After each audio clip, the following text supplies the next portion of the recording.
Il y a quelques jours, l'école béninoise a rouvert ses portes. Ce lieu de savoir, resté désert pendant 2 mois, est désormais animé et mouvementé. Mais si dans certaines contrées du pays, tout se déroule comme sur des roulettes, la situation est tout autre dans certains collèges de Kandi dans la Liborie. La cause, un manque criard de salles de classe et de mobilier scolaire.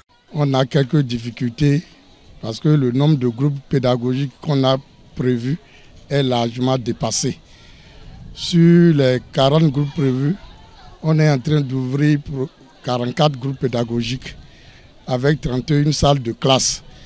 Et dans les salles de classe, il y a au moins 60 élèves par classe.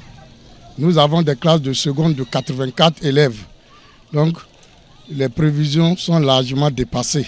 Depuis l'année écoulée, nous avons fonctionné avec 10 salles pour 15 groupes pédagogiques.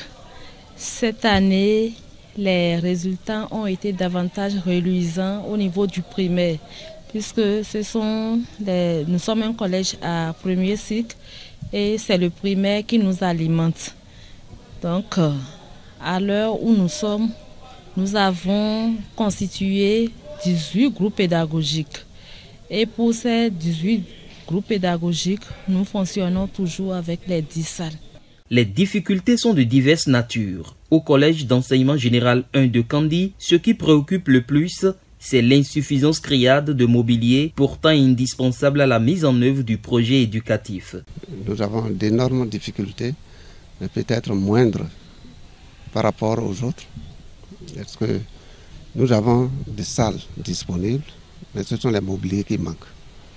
Ils manquent cruellement. De sorte que nous sommes obligés de créer des classes volantes, et ce qui n'est souvent pas facile pour les activités pédagogiques.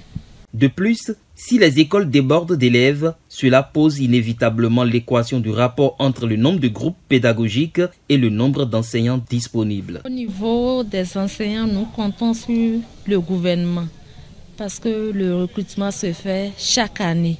Donc à ce niveau, nous pouvons dire que notre actuel gouvernement a beaucoup plus compris et il est en train de nous apporter beaucoup de solutions à ce niveau-là. Donc nous disons au passage un sincère merci.